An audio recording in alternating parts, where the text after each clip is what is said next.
langsung diterima, percaya.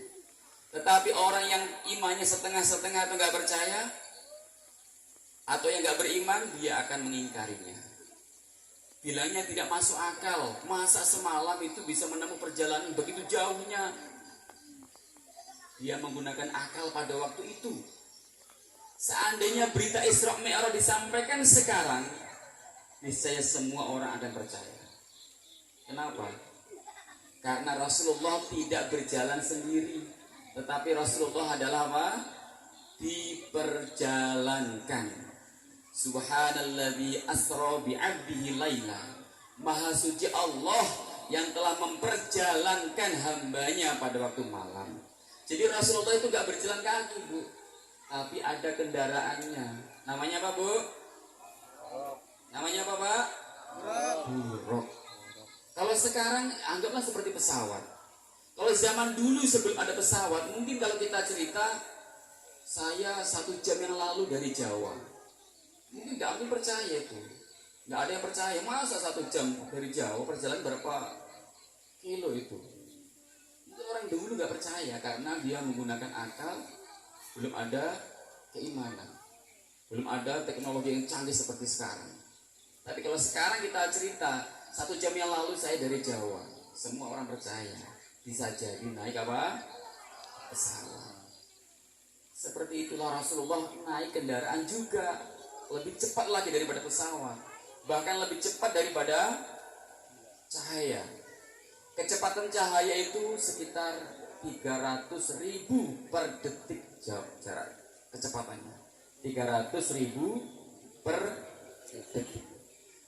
Buruk kendaraannya Rasulullah lebih cepat daripada itu. Namanya Allah Maha Kuasa, memperjalankan hambanya dengan kendaraan yang paling mulia.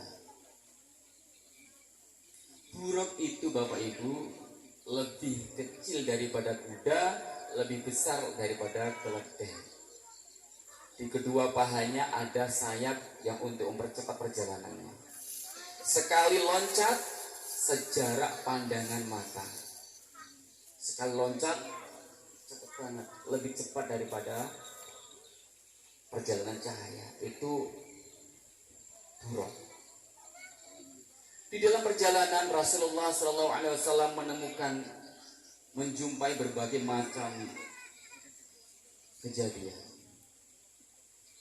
Rasulullah SAW di sana selain diperlihatkan keadaan neraka, diperlihatkan keadaan surga, Rasulullah juga mengunjungi tempat-tempat yang bersejarah. Di antaranya adalah Rasulullah berhenti di jalan, di mana di situ adalah tempatnya Nabi Isa dilahirkan, yaitu Baitul Laham.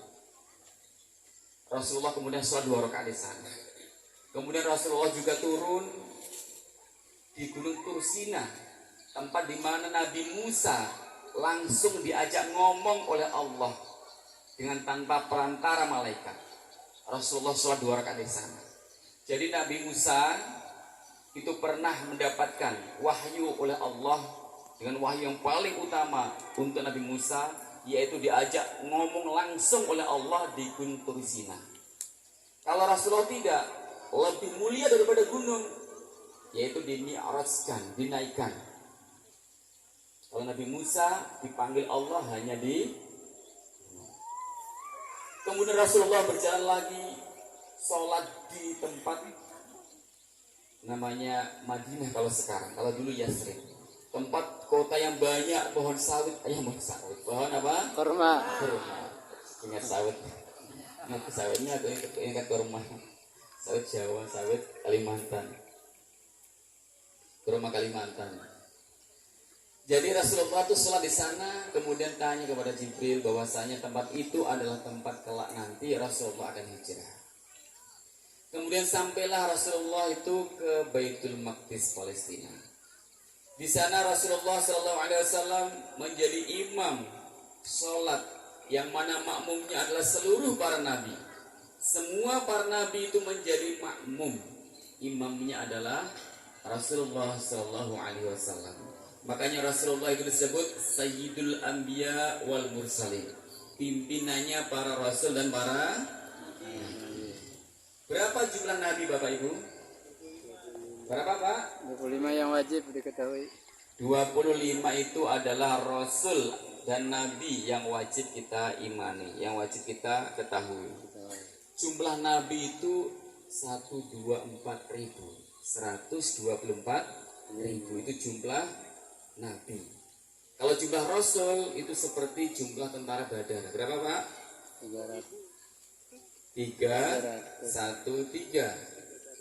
313 itu jumlah rasul. Beda Pak antara nabi dan rasul. Kalau rasul itu dia mendapatkan wahyu dan wajib disampaikan kepada umatnya. Kalau nabi mendapatkan wahyu wajib diamalkan untuk dirinya sendiri. Jadi nabi itu banyak, tapi yang wajib kita ketahui hanya berapa? 25. Jadi ketika sholat di sana Rasulullah Shallallahu Alaihi Wasallam adalah imamnya. Bapak Ibu yang kami muliakan, dalam perjalanan itu pula Rasulullah Shallallahu Alaihi Wasallam diperlihatkan isi neraka. Yang paling banyak siapa Pak Bu? Ibu-ibu. Siapa Pak Bu? Ibu-ibu. Yang paling banyak penghuni neraka itu ibu-ibu. Kenapa ya kira-kira? Tapi insya Allah bukan ibu-ibu di desa Runduk ini. Amin, alamin. Ya sanalah masih banyak ibu-ibu yang jahat-jahat, yang gak baik-baik itu banyak. Ibu-ibu di desa Runduk insya Allah solihah semua. Amin, alamin. Yang penting bukan solih loh Bu ya. Kalau solih itu bapak. Kalau solihah itu Ibu. Ibu-ibu solihah. Kalau bapak Soleh. soleh. Jadi di sana yang dilihat ibu-ibu. Kenapa? Masya Allah. Ibu-ibu itu ya begitulah Pak Bu. Kewajiban sama suami kadang-kadang dilanggar, kadang-kadang kurang taat, kadang-kadang berani, kadang-kadang nyolot. Ya Bu ya. Ya sudah ngaku kan. Apalagi yang berhubungan dengan salat Pak Bu, apalagi yang berhubungan dengan haid. Ibu-ibu kalau haid itu salat nggak Ibu? Enggak. Tapi harus tahu darah haid itu yang bagaimana Pak Bu. Harus tahu darah haid itu bagaimana. Jangan sampai nggak semua darah itu haid semua, enggak Pak Bu. Ada darah rusak, ada darah istihadah. Yang mana darah istihadah itu seperti orang suci, dia tetap wajib sholat. Orang istihadah tetap boleh digauli suaminya. Yang penting suaminya loh ya, bukan orang lain. Makanya ibu-ibu wajib belajar tentang haid. Tata cara mendeteksi mana sih darah haid itu, mana sih yang darah rusak itu, supaya jangan sampai darah semua dianggap haid semua. Akhirnya nggak sholat terus. Padahal dia wajib apa? Sholat kalau dia paham. Wajib belajar Bu. Nah bagaimana caranya belajar? Kalau memang ibu-ibu bisa tanya sama suami, alhamdulillah. Makanya ibu-ibu nyari suami yang pintar agamanya. Kalau sudah terlanjur ya sudah, disyukuri aja.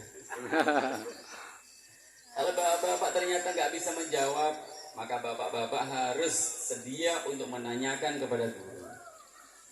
Kalau bapak-bapak suaminya ternyata nggak mau menanyakan sama guru, maka ibu-ibu sendiri wajib keluar rumah untuk belajar. Suami haram untuk melarang. Saking pentingnya apa? Belajar ilmu. Karena itu berhubungan dengan sholat Pak Bu. Bapak Ibu yang muliakan, di dalam neraka, ya Allah ya Rabb, siksaannya sangat pedih sekali. Sangat pedih sekali siksaannya. Tidak bisa dibayangkan. Api dunia ini Bapak Ibu itu sudah lewat cucian dari api neraka 70 kali 70 tahun 70.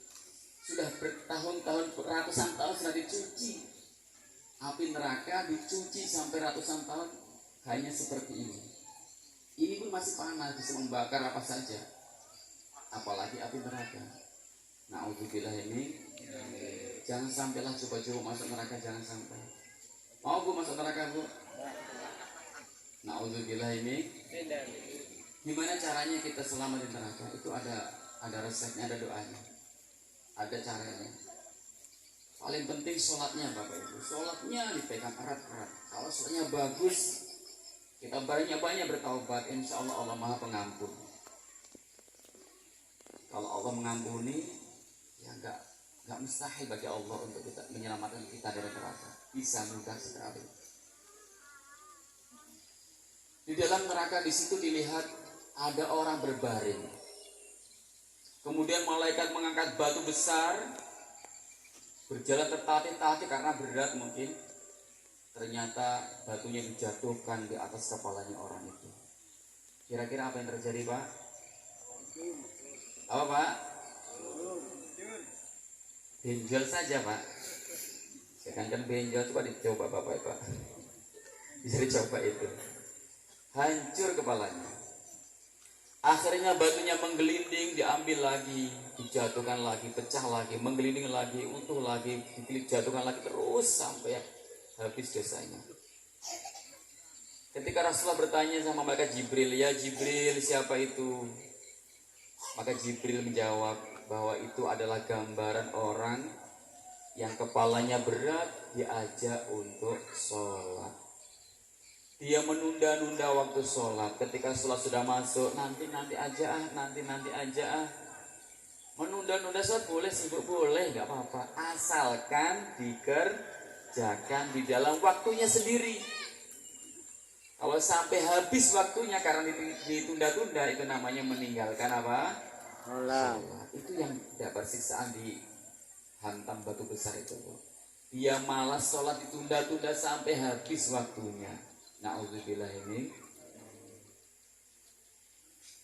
Dilihat lagi di sana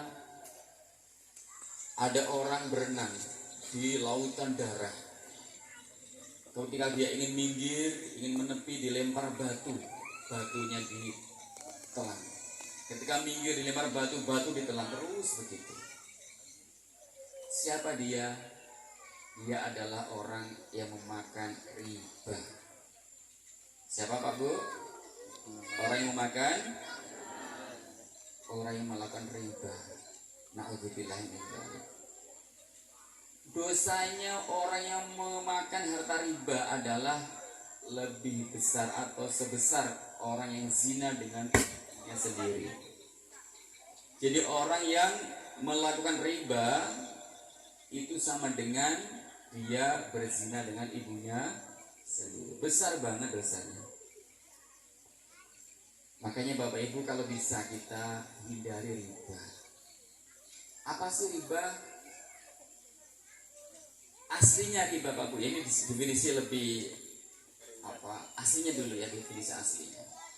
Riba adalah contohnya diantaranya orang yang hutang uang, transaksi hutang piutang, tapi dengan syarat harus ada manfaat yang kembali kepada orang yang menghutangi. Harus ada bunga yang kembali kepada orang yang menghutangi. Jadi akad hutang piutang tapi dengan mensyaratkan bunga yang kembali kepada orang yang menghutangi. Artinya kalau tidak ada akad, tidak ada transaksi, karena sudah paham, walaupun ternyata di sana ada bunganya, tapi kita nggak akad awalnya. Kita yang penting paham lah, kita bawa sertifikat, dikasih uang gitu misalkan, disuruh ngisi diisi aja. Atau kita ngomong hutang tapi dia nggak bilang iya. Yang penting akadnya tidak sah, tidak ada akad, walaupun ada bunga, maka tidak terjadi riba. Maka ada ulama mengatakan saat ini banyak orang terlepas dari riba gara-gara tidak ada akad ketika transaksi hutang piutang. Makanya Bapak Ibu kalau hutang ke bank, hutang ke koperasi, di sana ada bunganya. Kalau bisa kita rekayasa supaya jangan sampai ada akad. Nah kita bertanya dulu, pertama mungkin kita konsultasi dulu, tanya-tanya kalau hutang sekian berapa bunganya. Sudah, jangan hutang saat itu. Besok kembali lagi ngomong kalau mau hutang sekian. Sudah, gak dijelaskan lagi. Karena kemarin sudah datang, sudah jawab. Langsung tanda tangan. Yang penting ketika akad tidak terjadi transaksi akad yang sah. Walaupun di sana ada bunga, itu tidak apa-apa. Bahkan sunnah kita hutang kembaliannya dilebihkan. Ada hadis mengatakan inna khiyarakum ahsanukum qadaan. Yang paling bagus di antara kalian adalah ketika hutang membayarnya dilebihkan, membayarnya dikasih bunga. Itu malah bagus, Pak. Bapak hutang ke saya 1 juta, maka yang paling bagus Bapak ketika membayar adalah 2 juta, 3 juta, 4 juta, dilebihkan, Pak. Itu bagus itu. Apakah itu bunga?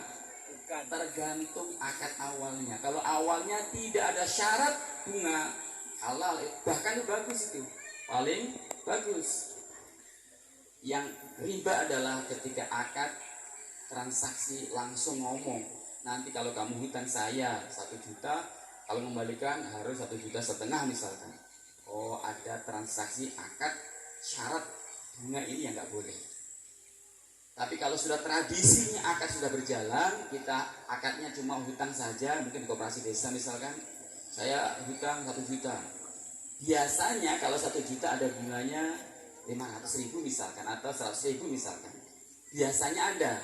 Tapi ketika kita akad tidak mensyaratkan bunga, ini dia lepas dari bunga, lepas dari riba. Jadi akad itu yang menentukan, Bapak Ibu. Kalau semua yang ada bunganya riba semua, akan tabrakan dengan hadis inna khiyarakum ahsanukum qadaan. Yang paling bagus di antara kalian ketika membayar hutang harus dikasih lebih. Akan tabrakan dengan ini. Padahal ada hadis lain mengatakan kullu qaradun jarra naf'an fahuwa riba. Setiap hutang yang ada bunganya ada riba. Ada 2 hadis yang seakan-akan tabrakan.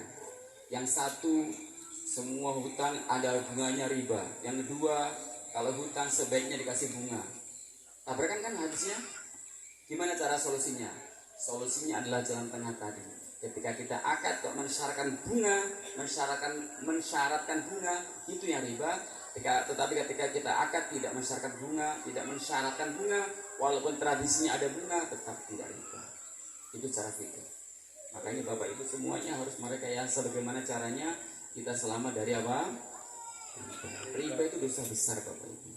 Inilah bedanya orang tahu yang sama yang nggak tahu, Bapak Ibu. Orang yang tahu itu pintar mengelah, pintar cari jalan keluar. Dia sama-sama sih hutang, tapi dia selamat dari hutang. Tapi yang nggak tahu, sama-sama dapat hutang tapi riba. Naudzubillah, ini itu sedikit saya kasih tahu Bapak Ibu. Kalau nggak teman nggak saya kasih tahu ini. Mahal ini. Belajar di pondok bertahun-tahun, Pak ini. Alhamdulillah. Mudah-mudahan kita semua selamat dari riba. Amin, amin. Bapak Ibu yang kami muliakan, di dalam neraka juga Bapak Ibu dilihat orang yang mukanya ini dicakar-cakar dengan kuku besinya dia sendiri sampai habis. Ketika Rasulullah bertanya dengan malaikat Jibril, siapa itu Jibril? Maka Jibril mengatakan, itu adalah orang yang suka menggunjing orang lain, orang yang suka ghibah. Dosanya ghibah atau dosanya orang menggunjing sama dengan memakan bangkai manusia. Wala yaghtab ba'dukum ba'dha ayuhibbu ahadukum ayyakula lahma akhihi maitan fakarihtum. Jangan sampai kalian menggunjing sebagian kalian dengan sebagian yang lain. Apakah kalian suka memakan bangkai saudaranya sendiri? Niscaya kalian akan jijik. Jadi kalau rame-rame orang ngobrol, mungkin di pos, mungkin di teras rumah siapa, ternyata membicarakan orang lain, membicarakan keburukan orang lain. Itu sama dengan orang lain itu berada di tengah-tengahnya berupa bangkainya, kemudian kita ada yang ngambil jantungnya dimakan, ada yang mengambil tangannya dimakan, pahanya dimakan, memakan bangkai temannya sendiri. Naudzubillah ini. Bukan hanya seperti makan bangkai. Orang yang suka menggunjing temannya, menggunjing saudaranya, walaupun itu kenyataan benar adanya, kalau nggak benar namanya fitnah. Menggunjing itu benar terjadi, Pak Bu. Maka